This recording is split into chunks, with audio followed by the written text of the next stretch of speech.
ఓం శ్రీ మహాగణాధిపతయే నమః. శ్రీమాత్రే నమః.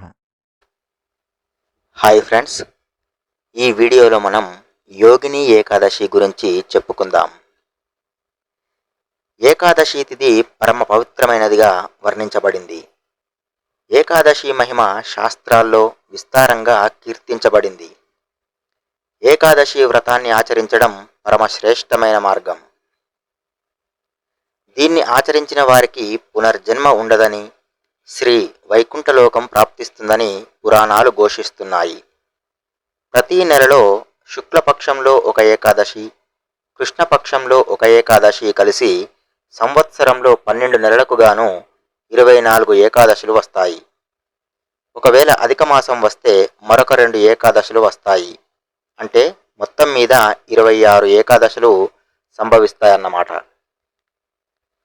ఈ ఏకాదశి వ్రతాన్ని 8 సంవత్సరాలు దాటిన పిల్లల నుండి 80 సంవత్సరాలు దాటని వారందరూ ఆచరించవచ్చు. చిన్న పిల్లలు కానీ, 80 సంవత్సరాలు పైబడిన వయోవృద్ధులు కానీ, అనారోగ్యంతో ఉన్నవారు కానీ ఈ వ్రతాన్ని ఆచరించకపోయినా దోషం లేదు.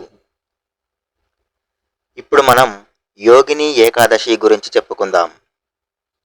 ఆషాఢ మాసంలోని కృష్ణపక్ష ఏకాదశిని యోగిని ఏకాదశి అని అంటారు. పూర్వం ధర్మరాజు శ్రీకృష్ణుడితో, మధుసూదన, ఆషాఢ మాసంలో కృష్ణపక్షంలో వచ్చే యోగిని ఏకాదశిని గురించి నాకు వివరించు అని వినయంగా అడిగాడు.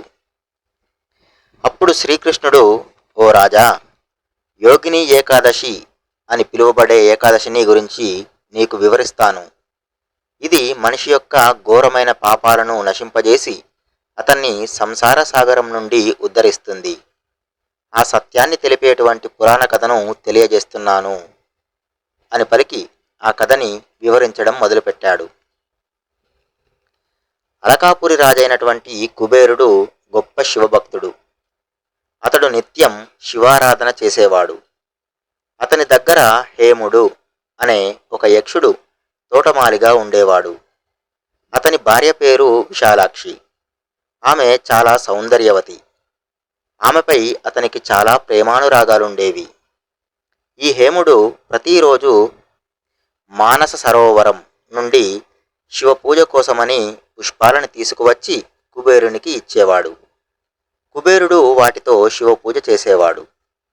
ఒక రోజున కుబేరుడు హేముడితో 1008 పుష్పాలు తెమ్మని చెప్తే, చెప్పినట్లుగా 1008 పుష్పాలు తీసుకుని వస్తూ ఉంటే దారి మధ్యలో అతని భార్య కనబడింది. ఆమె మీద ప్రేమతో అతడు ఆ పూలలో నుండి ఒక పువ్వును తీసి ఆమె జడలో పెట్టాడు. మిగతా పుష్పాలతో కుబేరుని దగ్గరికి వెళ్ళి కుబేరునికి తీసుకువచ్చిన పువ్వులని ఇచ్చాడు.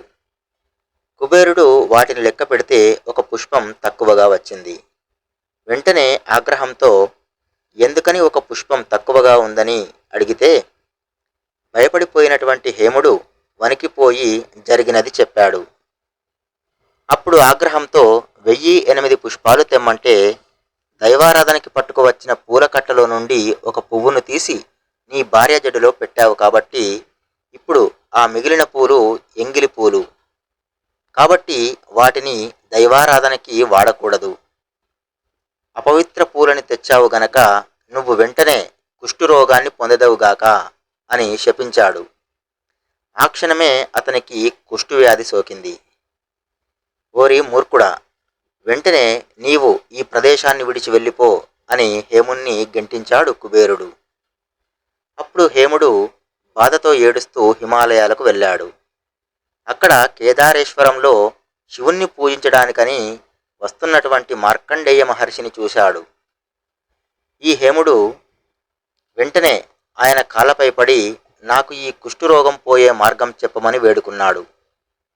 అప్పుడు మార్కండేయ మహర్షి అతని మీద దయతో, నాయనా, శివకేశవులకు చాలా ప్రీతికరమైనది ఏకాదశి తిథి. రేపు ఆషాఢమాస కృష్ణపక్ష ఏకాదశి. దీన్ని యోగిని ఏకాదశి అని అంటారు. కాబట్టి రేపు నువ్వు సూర్యోదయం కన్నా ముందు నిద్రలేచి స్నానం చేసి విష్ణువుని పూజించి ఏకాదశి వ్రతాన్ని ఆచరించి ద్వాదశి నాడు ద్వాదశి గడియలు వెళ్ళకముందే పారణ చేయి అని తెలిపాడు. అప్పుడు ఆ హేముడు ఏకాదశి రోజున మార్కండేయ మహర్షి చెప్పినట్లుగా బదరీ క్షేత్రంలో ఏకాదశి వ్రతం ఆచరించి తన కుష్ఠరోగాన్ని పోగొట్టుకున్నాడు. తన అపూర్వమైనటువంటి రూపాన్ని తిరిగి పొందాడు. ఆ తర్వాత ఇంటికి చేరి తన భార్యని కలుసుకున్నాడు. ఈ యోగిని ఏకాదశి వ్రతం ఆచరించిన వారు 88,000 మంది బ్రాహ్మణులకు భోజనం పెట్టినటువంటి పుణ్యాన్ని పొందుతారు. ఇది మనిషి యొక్క సమస్త పాపాలను నశింపజేసి అమితమైన పుణ్యాన్ని పొందేలా చేస్తుంది. ఏకాదశి తిథి రోజున అసలు మనం ఏం చేయాలి ఇప్పుడు చెప్పుకుందాం. ఏకాదశి తిథిన సూర్యోదయానికన్నా ముందే నిద్రలేచి తలస్నానం చేయాలి. మన సాంప్రదాయాన్ని బట్టి నుదిటిన విభూతిని గాని కుంకుమని గాని లేదా ఊర్ధ్వపుండ్రాలు గాని ధరించాలి. శుభ్రమైనటువంటి దుస్తులు ధరించి లక్ష్మీనారాయణుల విగ్రహాన్ని లేదా ఫోటోను గాని లేదా శివపార్వతుల ఫోటో గాని లేదా శివలింగాన్ని గాని పంచోపచారాలతో లేదా షోడశోపచారాలతో పూజించాలి. శివునికి లేదా విష్ణువుకి మారేడు దళాలు లేదా తులసీ దళాలు సమర్పించాలి. ఈ రోజున అన్నాన్ని ఎట్టి పరిస్థితుల్లోనూ తినకూడదు. ఒకవేళ అలా తిన్నట్లయితే పురుగులని తిన్నట్లే అవుతుంది. శరీరం నిలబడాలంటే పాలు పండ్లు మాత్రం మితంగా తీసుకోవచ్చు. ఎందుకంటే ఈ కలియుగంలో కటిక ఉపవాసం అనేది నిషిద్ధం. ఈ రోజంతా శివ లేదా హరినామాన్ని స్మరణ చేయాలి. భగవంతుని కథలు వినడం లేదా చదవడం చేయాలి. దగ్గరలో ఉన్నటువంటి శివాలయానికి లేదా వైష్ణవ ఆలయానికి వెళ్ళి దైవ దర్శనం చేయాలి. ఈ రోజున పగటిపూట పడుకోకూడదు. సాయంత్రం పూట ప్రదోషకాలంలో దైవ దర్శనం తప్పకుండా చేయండి. రాత్రి భగవంతుని భజన చేయండి, జాగరణ చేయండి. ద్వాదశి తిథిన ఉదయం స్నానం చేసి మళ్ళీ పూజ చేసుకుని ద్వాదశి గడియలు వెళ్ళకముందే పారణ చేయండి.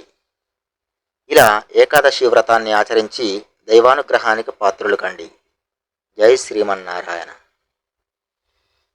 ఈ వీడియో మీకు గనక నచ్చినట్లయితే ఈ వీడియోని లైక్ చేయండి, కామెంట్ చేయండి, షేర్ చేయండి.